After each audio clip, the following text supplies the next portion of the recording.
What's good, guys? It's your boy Will here. We here on the Bronx Investor, and today's topic we actually going to start talking about investing, but not really like completely investing. We're going to talk about pre-investing. We're going to talk about financial health and if people are ready to invest. So I have this whole little checklist. We're going to be talking about debt. We can talk about liquidity, and depending on where you guys lie on these answers, if you're on the right side, then I think you are ready to take on new risks. You are ready to go start investing and start your journey. This is investing, and you're making your money make money. And if you're in a position to do that, I don't see why you shouldn't take advantage of it. If it's right now where you're ready to be investing right now, then this is the time that you should be investing right now. It's not, no, I'm gonna wait, next Monday. It's not, I'm gonna wait in a year, or it's not, I'm gonna wait for that promotion. No, it's when you are ready. If your financial health, if you're on the right side of these questions right here, you should be investing. When you're not investing and you're in a position to, like, if you have the opportunity to, two things are killing you. One, you're losing on those compound gains. Let's say you get in the market at a good time, 10% off the bat, and a year later you make some other good investments, and now you're up another 10%. That's 20% you're up right now. And you'll probably just, if you never started right now, you wouldn't get that first 10%. You'll just be up 10%, from your original investment. So, that's one thing right there, the power of compounding, making your money make money.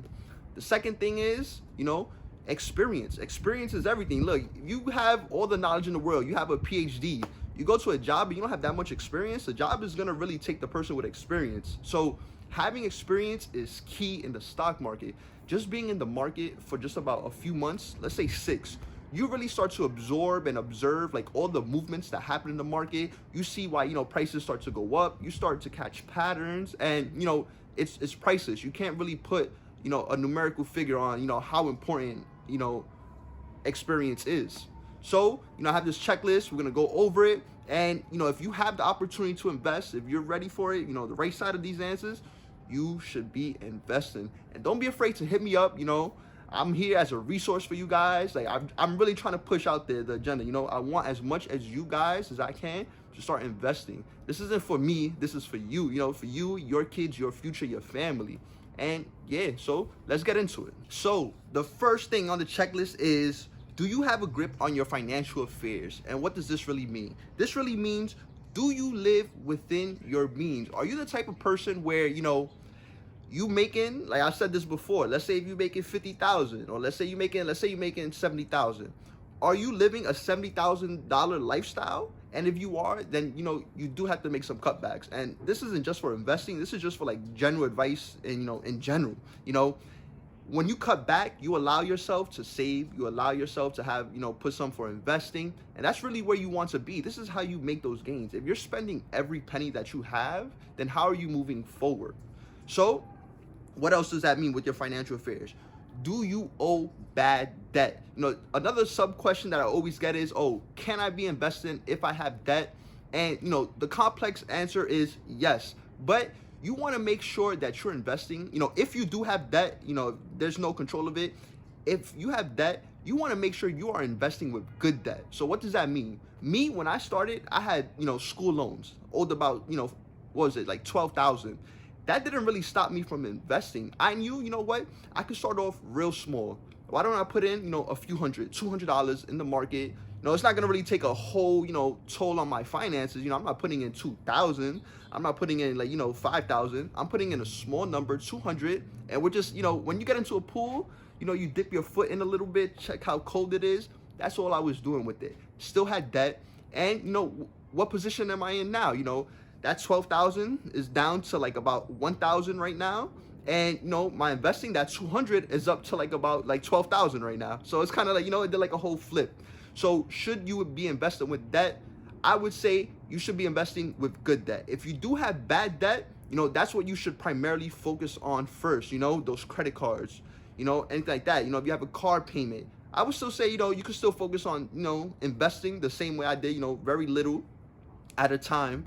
But you want to make sure you knock out those debts, first. That should be like your first priority before investing. Investing could be, second, should still be there, but knocking out bad debt. If you have good debt, yeah, go ahead, go for it. And then, living under your means. So the second, little question I have that you should, check out on your little box here is, do you have enough liquidity? So what is liquidity? Liquidity is, think about it, liquidity is how much money you have, like cash flow, like cash. So let's say in your checkings account, that's all liquidity.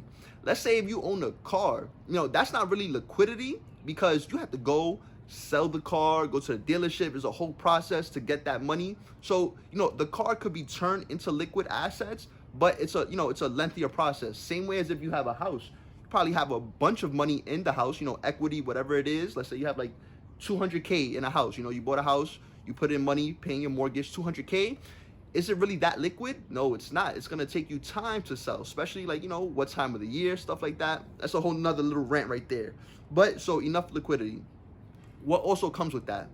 Do you have 3 months of emergency funds minimum? This is minimum. The maximum should, the maximum should be 6 months of expenses that you have. So, if you have 6 months saved up in an emergency fund, should you be investing? Yes. If you have 3 months, should you be investing? Yes, but be a little cautious. Same way as if you're investing with, good debt. Start small. Your first priority should remain building that emergency fund first. Why is this important? Why do you want to make sure you have liquidity, on you? Why aren't you just going to invest and you don't have like an emergency funds? Like, why is that not a good idea? One, that's going to kill your flexibility. So let's say if you have money in the stock market, let's say you pumped in like $5,000 and you don't really have an emergency fund, no type of emergency fund, and an emergency happens. Let's say you drive in and let's say 3 of your tires pop. That's cash you need. Like, where's the flexibility?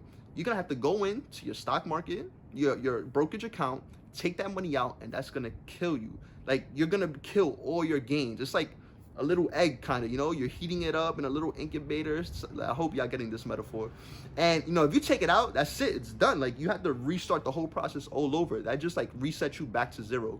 So that's why you always want to make sure you have enough liquidity for investing, And the last thing on the checklist is, how stable is your work and personal life? So can you predict your income and your expenses for the next 5 years out? Can you see that far out into the future? And be comfortable on where you're gonna be at. You know your expenses, how much money you're gonna have coming in. It's a little tougher now. Unemployment, all-time highs. Job security is at an all-time low. People that, it was not even a thought in their mind that they could be laid off from their job. And, unfortunately, it happened. And these are tough times. It's a once-in-a-lifetime event that we're hitting here. This is the coronavirus. So, it's a bunch of, that right there could be, the checklist. This could be the one thing that, kind of deters you from investing. But please, if you hit on every other thing and you hit on this, because, there's still some people out there grinding, working, have another source of income. If you hit on all of these, I'm telling you, you are just like, why aren't you investing yesterday? That is the question. So, guys, I hope this checklist was a little helpful. I've been doing a lot of personal finance videos. I switched it up today a little bit, throw out some investing. And, next video, we're going to keep on with the investing. I have fun doing this one. So, hope you guys enjoy. Hit me up for any questions you guys do have on investing, where to start, first investment, stuff like that. I'm not a professional. Let me put that out there. Let me throw that out there. But I'm telling you, I put a lot of research. I put a lot of, just time focusing on, the market. I have a lot of experience. So I wouldn't say a lot of experience. I would just say maybe like a year and a half. But still, what I said, those 6 months, I learned crazy. Now, multiply that by 3. So guys, love you guys. Thank you for watching, and I'm out of here.